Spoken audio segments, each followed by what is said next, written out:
Around the world in 80 days. How long would it take you to go round the world? If you get into a satellite carrier, it may take you round the earth in just over an hour and a half. But the earth is not the same as the world. The world means countries, cities, towns, villages. In short, people. If you travel by air, you can go round the world with some stopovers and changes of flights in about 2 days. But suppose there were no aeroplanes and no motor cars? How long might it have taken you to go round the world then? In this story, Phileas Fogg accepts a challenge to travel around the world in 80 days. The story is from the novel Around the World in 80 Days, written in 1873. Phileas Fogg got out of his house and shut the front door at exactly 11:30 in the morning. Fogg believed in time. When he arrived at a place, people looked at their watches to check the time. So punctual was he. The house being shut at the usual time, at 11:30, Fogg made straight for the Reform Club for breakfast. On arrival, he went at once to the dining room and took his place at his usual table, which had already been laid for him. Breakfast was washed down with several cups of tea before he rose at 13 minutes to 1. From the dining room, he walked towards the reading room, a large hall where he was handed a copy of the Times. Phileas Fogg read the paper until 4:45. His next task, reading the Standard, occupied him till the dinner hour. Dinner having passed as breakfast had done, Mr. Fogg reappeared in the reading room and sat down at 20 minutes to 6. Half an hour later, several members of the Reform Club came in and drew up to the fireplace, where a fire was burning steadily, and Fogg had already taken his place. The members were Mr. Fogg's usual companions, Andrew Stuart, an engineer, John Sullivan and Samuel Fallentin, bankers, Thomas Flanagan and Gauthier Ralph, one of the directors of the Bank of England.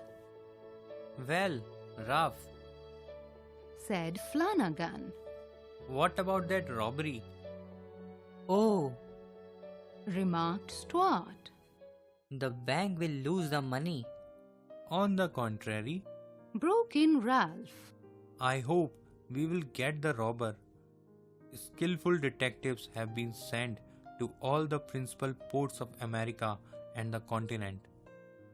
A robbery had occurred 3 days before at the Bank of England. A package of banknotes to the value of £55,000 had been taken from the principal cashier's table. As soon as the robbery was discovered, detectives hastened off to Liverpool, Glasgow, Havers, Suez, Brindisi, New York and other ports. Detectives were also asked to closely watch those who arrived at or left London by rail. The Daily Telegraph said that on the day of the robbery, a well-dressed gentleman had been observed going to and fro in the room where the crime was committed. A description of him was easily obtained and sent to the detectives. Everywhere people were wondering if the thief would be caught or not. The Reform Club was especially agitated, several of its members being bank officials. I maintain Said Stuart. that the chances are in favor of the thief. Well, but where can he go to? Asked Ralph. No country is safe for him. Oh, I don't know that. The word is big enough. It was once. Said Fogg in a low tone. What do you mean by once? Has the word grown smaller? Asked Stuart.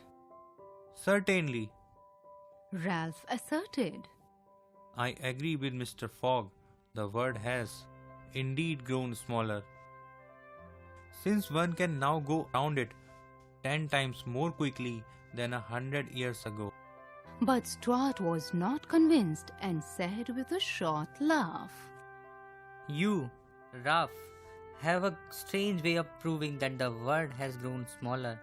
So because you can go around it in 3 months, In 80 days. Fogg broke in. That is true, gentlemen.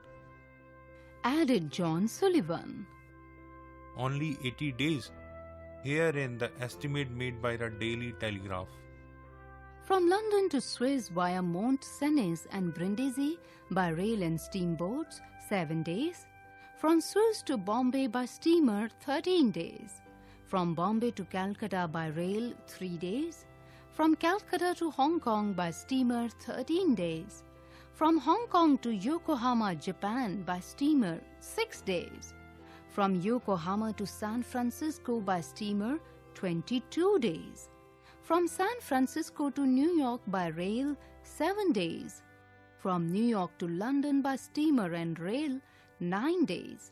Total 80 days. yes, in 80 days. But that doesn't take into account bad weather, contrary winds, shipwrecks, railway accidents, and so on. All included. Replied Fogg. I like to see someone do it in 80 days. Challenged Stuart. It depends on you. Shall we go? Asked Fogg. I wouldn't want to go myself, but I would wager 4,000 pounds that such a journey made under these conditions is impossible. Stuart asserted. Quite possible, on the contrary. Fogg replied. Well then, make it. Stuart dared him. The journey round the world in 80 days. Asked Fogg. Yes, Said Stuart. I should like nothing better. Said Fogg. This was too exciting a wager for him to resist. when can you start? Asked Stuart. At once. Said Fogg. It's absurd. Cried Stuart, who was beginning to be annoyed. Fogg seemed to be teasing him, and the teasing has gone on too far for him to take lightly. Calm yourself, my dear Stuart. Said Valentine. It's only a joke. However, Fogg was very much in earnest. Oh no. He said, Seriously, I'm willing to accept the wager. But in order to win, you must perform precisely targeted leaps off trains onto steamer decks and then off steamer decks onto trains. said Samuel. I will perform precisely targeted leaps. Said Fogg. You are joking. Said Valentine. I don't joke when I'm talking about such a serious thing as a challenge. Replied Phileas Fogg solemnly. I claim that I will make the tour of the world in 80 days or less. That is to say, in 1920 hours or 115,200 minutes. Do you accept the challenge? Stuart, Valentine, Sullivan, Flanagan, and Ralph discussed this quickly with each other. Then they said in one voice, We accept. Good. Said Mr. Fogg. The train leaves for Dover at 9:15. I will take it. This very evening? Asked Stuart. This very evening.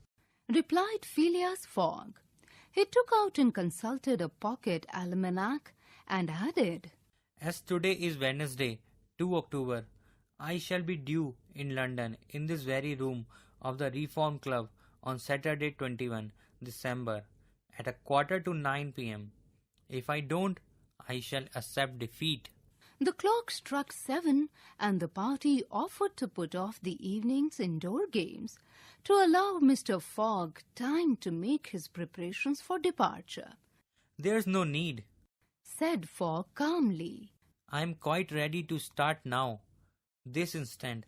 But since the train is not, I can join one of your games for a while. Let's begin, gentlemen. Phileas Fogg, accompanied by his butler, Passepartout, completes the exciting journey around the world in exactly 80 days to the minute. He returns to the Reform Club when there are 3 seconds left for the clock to strike 9:15.